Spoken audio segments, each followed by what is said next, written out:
Thanks, Pat.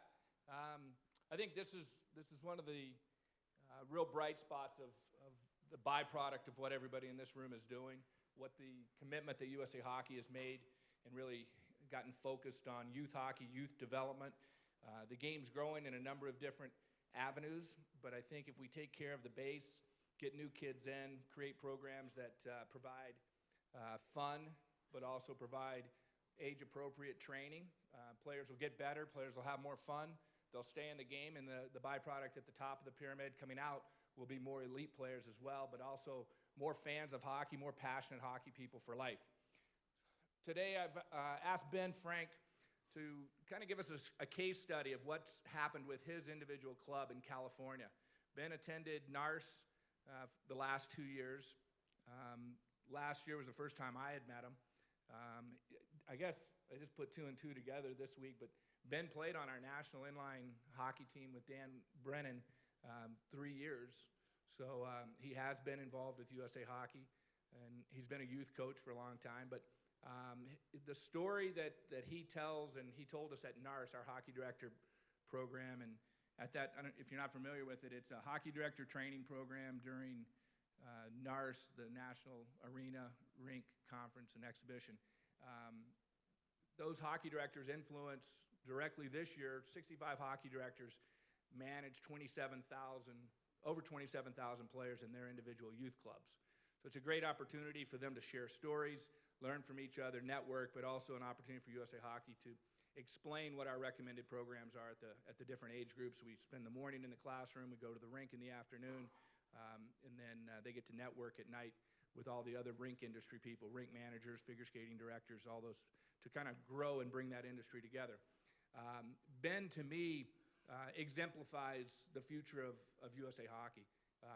It's a grassroots program. It's somebody that's attended our coach education programs, participated as a player, participates as a coach, but he's a leader. To me, he's a young leader in our organization, somebody that I'm very proud has taken advantage of our support and our programs. And I'm really excited for you guys to get to see his message and his case study of his individual club and what the byproduct of what everybody that attends these meetings, the groundwork that you guys have laid and the recommendations that are out there. And this is just one example of when somebody grabs a hold of your recommendations and delivers that product to the members, the byproduct of what happens. So with that, I'll turn it over to Ben, and thank you very much, Ben, for joining us. Thank you, Kevin. Hello, how are you today? Good. This is my first time at Annual Congress. It was pretty cool. Yesterday they had to stand up and applaud for us, and it's been amazing. I didn't really know what it was all about, to be honest. I hadn't been here before. And last night I'm sitting there at the awards ceremony chatting with legends like Lou Vero and Ben Smith. And Lou Vero said something to me yesterday. As those of you who know him, he's quite a storyteller. But he said something to me yesterday that I'll never forget, and I really think it applies to what I'm going to talk to you about today. He hardly even knows me, but he looked me right in the eye, and he pointed at me, and he said, "I want you to never be afraid to do what you think is right, no matter what anyone else thinks." And I think that applies to what I'm going to talk to you about today. The other thing that I noticed yesterday was it was touching to see all the passionate people go up on stage and receive awards for lifetimes of commitment to the sport and the game. And the speech that stood out to me, especially that applies to my story today, was Matt Walsh, and when he was receiving the Walter Jacek Award. And it wasn't the joke about the Pope and Starbucks that stood out. It was when he was talking about why everyone here puts in so much time and sacrifice and effort and years into doing what you do, even though it's way beyond what you'll ever be compensated for or what you'll ever get credit for. And he said that he thought it was more than just that we love the game. And it was more than that we love what the game has done for us, has given to us. He said he thought it was that we love the feeling of giving that to other people. And that really stood out to me. And the other thing, it was really exciting to hear from Dave Ogren and Ron DeGregorio some of the progress that the ADM has made and the reputation around the world and from other sports and the momentum that it's starting to gain. And I'm here today to tell you the story about my experience with the ADM, our club becoming a model association, and how within one season of implementation, our training environment increased by over 1,000%, our member satisfaction by 30%, and we expect growth of over 50% next season. So I'm going to get into that a little bit more later and tell you about that. And I'm also going to tell you how we became a model association in the first place. But first, I thought it was critical to tell you why we became a model association.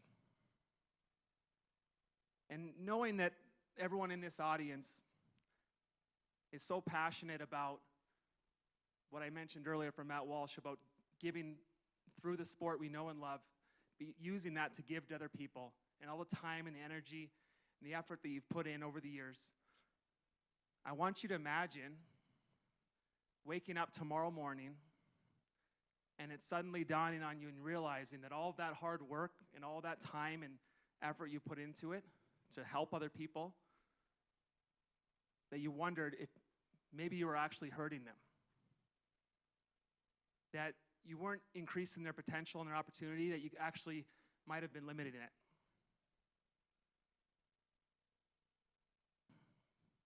Well, that's exactly what happened to me 4 years ago in September of 2011.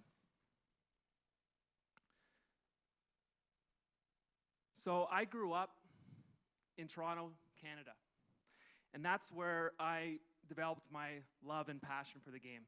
That park is actually my house. You can almost see my house. It's right around the corner from this park, and they used to freeze this park every winter, and I can still remember tying up my skates at the house and putting on my skate guards so I could walk over to the rink because it was too cold to tie my skates up outside.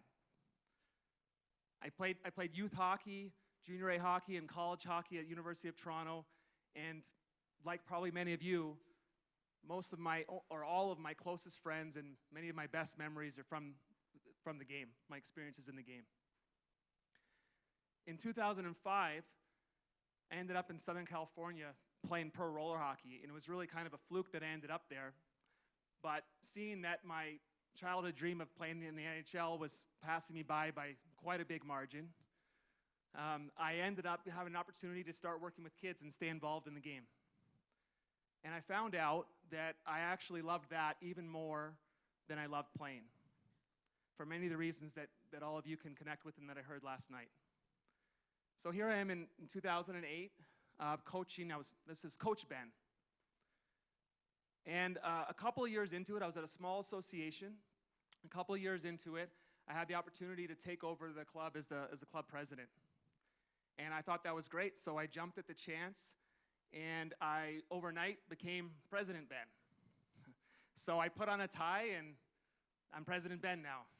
And I figured it's great. Now I'm just going to oversee more kids. But it wasn't that easy. And it was way more challenging than I ever could have imagined, and I honestly wasn't ready for it. Now I was overseeing other coaches. Within weeks, I had coaches and entire teams of our association recruited away to other programs. We battled back trying to do basically the same thing and trying to fill up, keep our club alive. And honestly, I lost my way. And it became so frustrating and so challenging that I was so far disconnected from the reason I even got into working with kids in the first place that I almost quit. And I still remember talking to my wife and saying, maybe this isn't what I want to do with my life, and maybe I should get into something else. And right around that time, I got a call from Joe Doyle, who was the ADM regional manager at the time. And he asked if I wanted to come to the ADM symposium in Pittsburgh. And it was like in 3 days or something. The person that was supposed to go had dropped out last minute. And I had helped with a few clinics before that he ran in the area. And he asked if I wanted to come. So I didn't really know much about it at the time. This is almost 5 years ago. And it sounded pretty cool, so I said I would go. And that week in Pittsburgh literally changed my life. I spent almost a whole week listening to experts from around the world in child development, physiology, and sports science. And I was taking notes like crazy, and it was so stimulating to me. And everyone was so helpful in sharing of their knowledge. I still remember tracking down Bill Beanie after his presentation and asking him a ton of questions about small area games, and he sat with me for about 45 minutes and answered all my questions. And then later that night in the hotel bar, Unu Katala from Finland was there, and I sat down and asked him a bunch of questions, and I was writing notes down on a napkin, and it was really exciting. And then suddenly the excitement turned to horror, because after learning what I was learning and learning that the ADM wasn't someone's opinion or someone's philosophy that they were trying to force down our throats, that these were facts. They're scientific facts based in research and child development. And what I realized was that we were on the competition model. I didn't know it at the time, but essentially, I didn't think about it this way, but essentially what we were doing was that we were going around and trying to collect the most talented kids we could find and put them together and trying to win youth hockey games for our own goals, for our club reputation, for coach reputation, for parents' self-esteem, whatever it may be. And I realized what we needed to be on was the development model. We needed to turn the emphasis back on the kids and the athletes and do what was best for their experience and their development, regardless of what that meant, how that affected our own goals. To make matters worse, this was September, so the season had just started. It was I was still coaching teams at the time, so I was coaching a Squirt A and a Pee Wee A team. And right before I left, I passed out this binder to all the kids and parents and said that they needed to learn everything in here by the time I got back the next week. And in this binder was all of my systems, my positional alignments, my full ice flow and breakout drills, everything that I did in college, basically, none of it age appropriate. And I'm wondering, oh my God, what have I been doing all these years with the kids? I haven't been following the windows of trainability at all. The parents thought this was great. They thought I was organized and hardworking. But then what do I do? How do I go back? I just told them to memorize this. How embarrassing and humbling to go back, and what do I do? Maybe I should implement the change next year. Maybe that'll be easier. And what happened to me in that week, and when the week finished, it was so exciting and challenging to me personally that it got me back to remembering why I got into this in the first place. And I decided that I absolutely did want to continue running a youth sports organization, and that I was passionate about, and that's what I wanted to do. That's what I felt was my calling to do. But I couldn't do it the old way anymore. That I needed to change the way I was going to do it. So I headed back to California. I had to throw that picture in there because earlier you saw where I grew up, and now I get to live here. So I'd maybe rub it in a little bit for some of the people from the East Coast too. I headed back, and I scrapped it. And I had, instead of the teams practicing on their own twice a week on a full sheet, I combined all their practices. I told them we're not doing any of those drills. I did all station-based practices. I got volunteers involved helping me out on the ice. And you can imagine the parents' reaction. I go away for a week and I come back and I'm a completely different person. And the plan has completely changed. So I had to have pretty much a parent meeting every week for about 4 or 5 months, explaining to them why the heck one station they were playing in soccer with the Squirts, for example. And they couldn't understand how we couldn't work on the breakouts. And it was really challenging, but the kids loved it, and I loved it, and it was fun again. And eventually, people started to buy in and come on board, and some didn't, and that was okay. So now came the real task. So I was doing this, it was mid-season, I was doing this with my teams, and now I had to implement it across a whole club from top to bottom because I was the president. I'm the leader of the ship, and how can I just do it with my teams and these coaches don't get it, so it's okay. So I spent the next couple of years working towards that with Ty Hennis and Ken Martell helping us. And the good news was that everything is completely laid out. That's what was amazing to me. All the recommendations and guidelines are step-by-step available for free on the website. And you just have to implement them. That's the challenging part. And so in 2014 and 15, we became a model association. Now, how do we do that? But, wait. Right when we were about to implement this, so we were going to take a stand, we were going to make coaches make a decision to be a part of it or not. We were going to tell parents what we were doing and risk maybe some people not getting it, but standing up for the principles that we decided we were going to stand for. And ready to roll out this change, our relationship with our home rink owner collapsed. And we had to move locations with traffic was over an hour drive away. So now we were implementing massive change, moving the location to somewhere where some people may not be able to make the commitment to follow us to, understandably, into a new area, and explaining what we're doing to people that don't, from people in an area that don't know us or trust us, and a lot of the concepts were foreign to them. The rink that we were going into hadn't been doing any of these things. At least at the rink we were at, we were already doing some of it. So this was the ultimate test for us, because it got to a point where we didn't even know if we were going to have any teams. And people were asking us, people were putting challenge on us, saying, you know, we were holding ourselves to principles like no mites playing up to squirt full ice, all shared practices, equal playing time for everyone from peewees down. And we would have people say, if you don't let us play up to squirts, we're leaving. And we're at a point where we don't even know if we're going to have enough kids for a team. And they knew that because our clinics, spring clinics were light.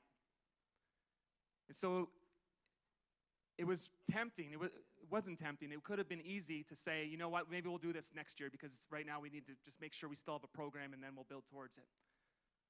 But we couldn't do it. Myself and our key staff were all completely committed to the program, and we decided we had to stick to it. We couldn't compromise.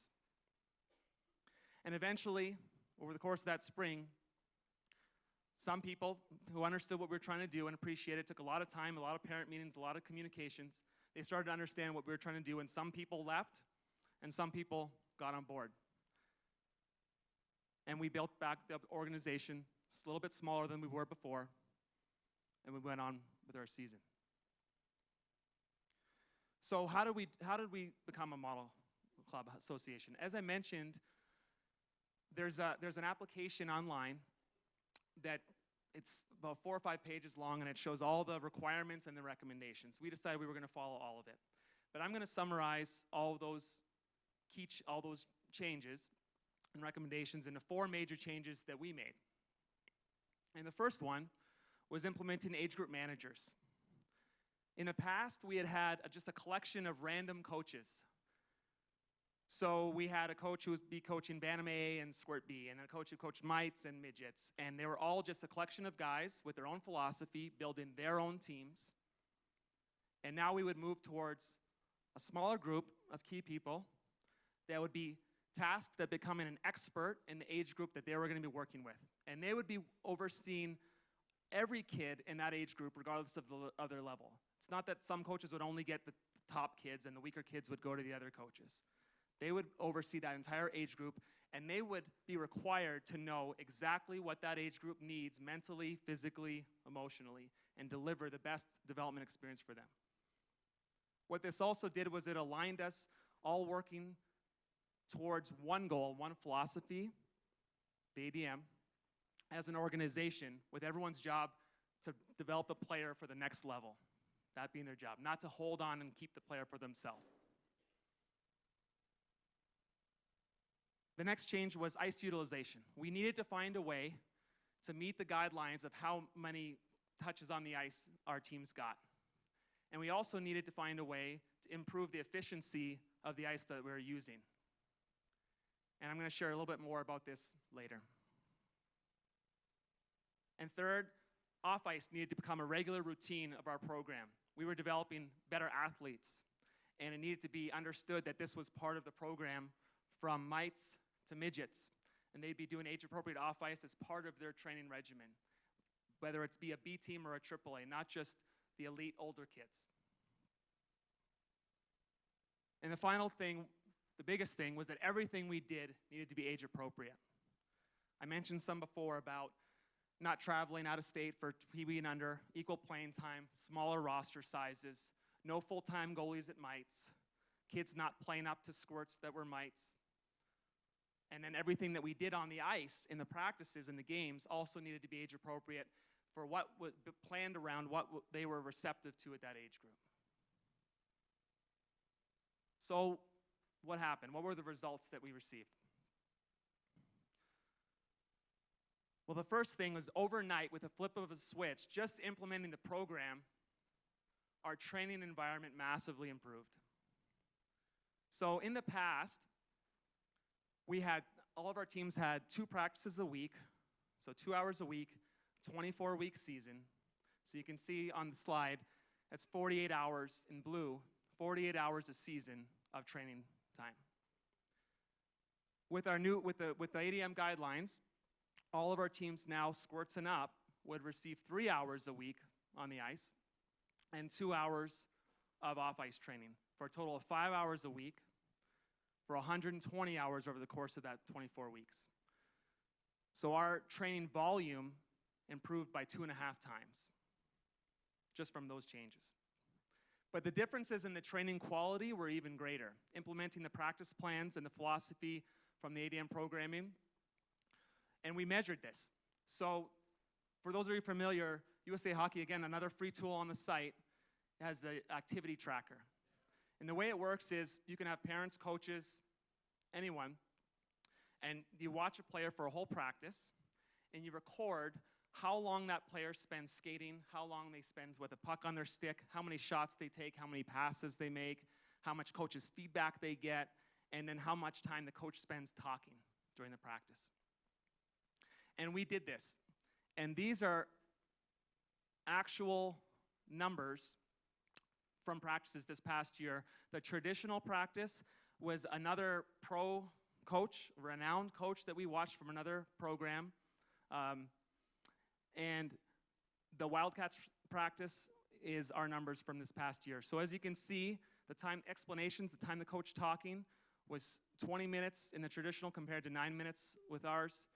6 minutes of skating to 40 minutes of skating. 1 pass to 66. 8 shots to 22. 1 minute of puck handling to 11 minutes.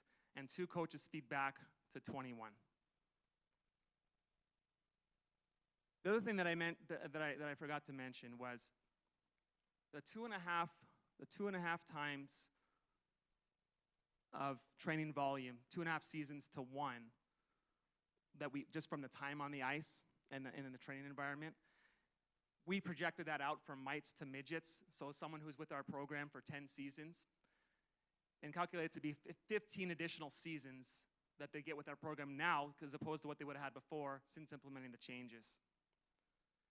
Now, when we add in the training quality to that, so 7 times the amount of skating, 10 times the amount of puck handling, 3 times more shots, and 10 times more coaches' feedback, okay? The training quality multiplied by the training hours, so the volume times the training quality. And I took an average training quality of 5 times, and as you saw on that past slide, most of those numbers are higher than 5. But let's take 5, 2.5 times the amount of hours, 5 times the amount of training quality. It's 12.5 seasons to 1 of what we were doing before compared to what we are offering the players now. If you take that over the course of a kid's career in our youth program, if they stay with the program from mites to midgets, 6 to 16, 8 to 18, it's 115 extra seasons of development that they have now with our program since making these changes. So now I feel much better about the job that we're doing for the kids and optimistic about giving them the opportunities to fulfill their potential, whatever those goals are. The next, I forgot to mention. So a lot of you are probably wondering, well, okay, then how much more does the program cost? Our player club dues dropped because of the way we were able to utilize the ice and share practices. Our club profit increased.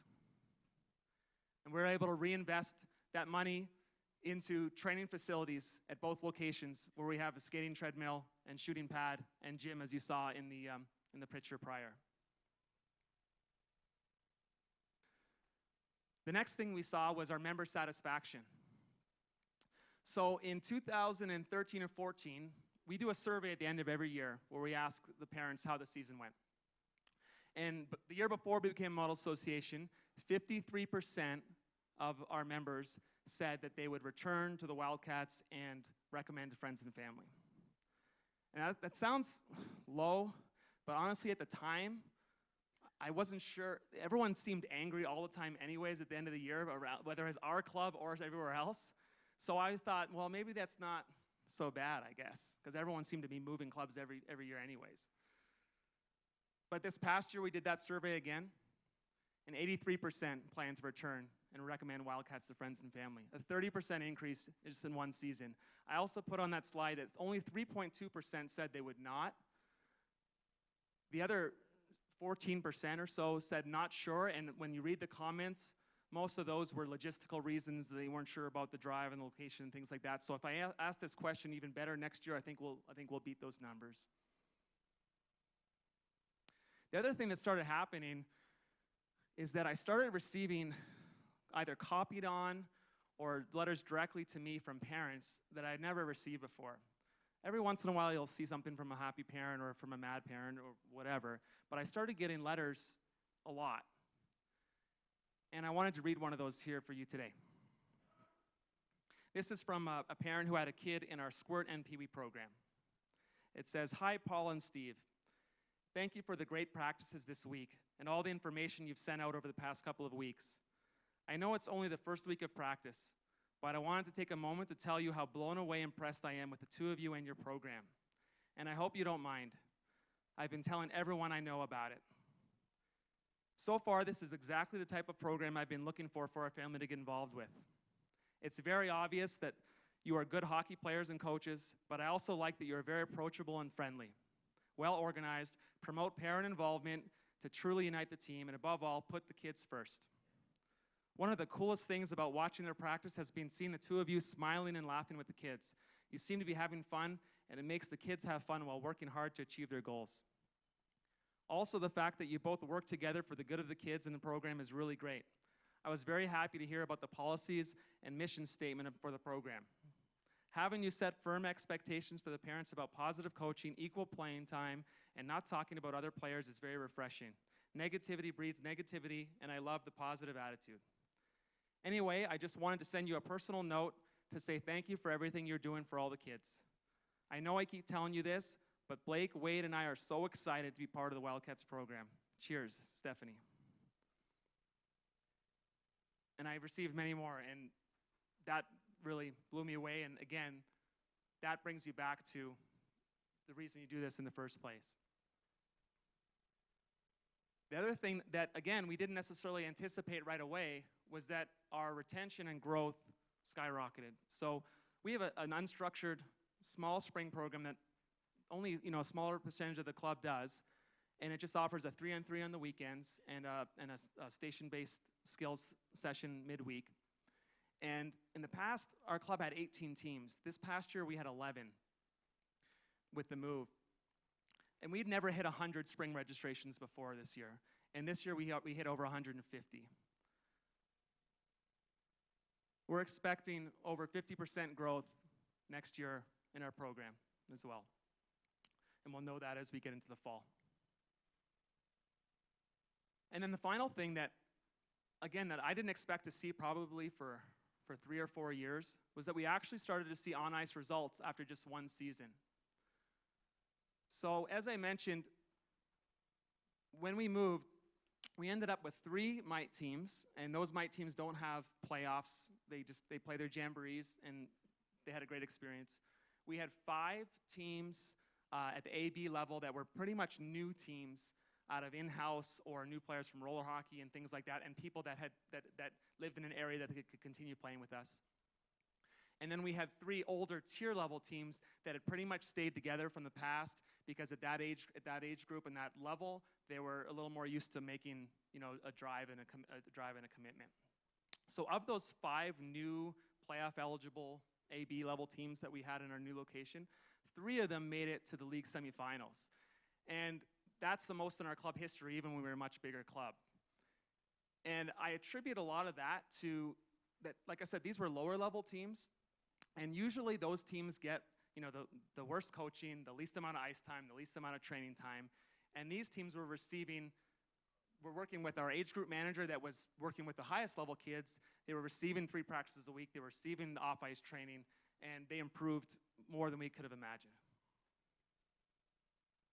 Of our 3 older tier level teams, we had 17 players move on in the SCAHA Select Camp process, which also was the most in our club history. So that's over time, their development, but this past year, after being a model club, we saw our best results, and I know that had an effect.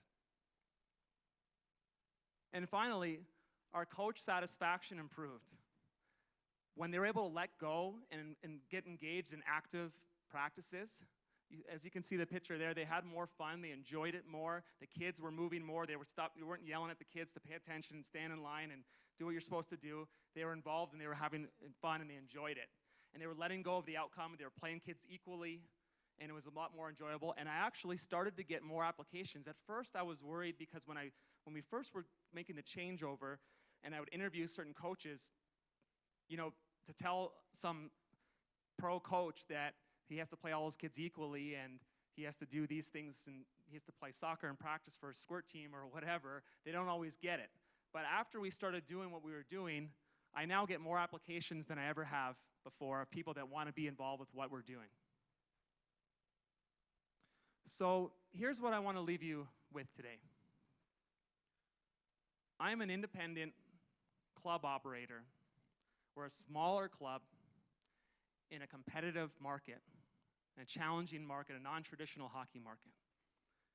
And we can choose the direction for our organization. We didn't have to become a model association. But I'm here to tell you that I've done it the old way. And it doesn't even come close.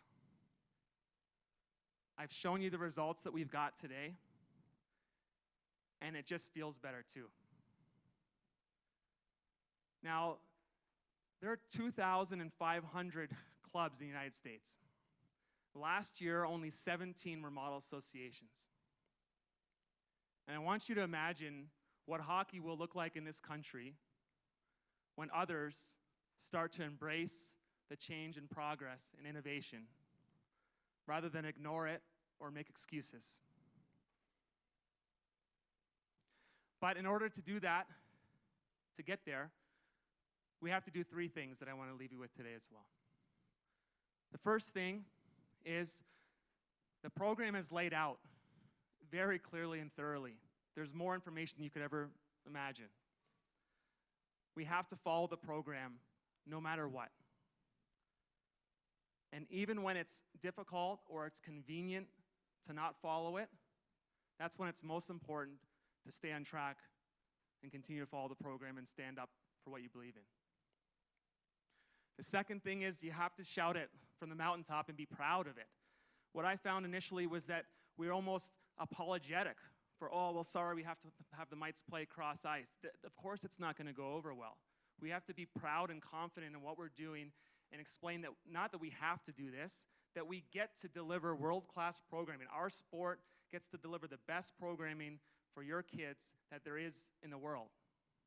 And we should put the logo everywhere and talk to anyone that is willing to listen about it and be proud of it and never hesitate. And the final thing is we can't ever forget the reason why we got all into this in the first place. I lost my way a little bit. And when we make decisions entirely for what's best for them, for the athlete, we need to be able to do that because it's about them and it's for them. And the ADM model program does that, and it benefits everyone involved from top to bottom. And we need the strength and the leadership to do that. They're counting on us to do that. Thank you.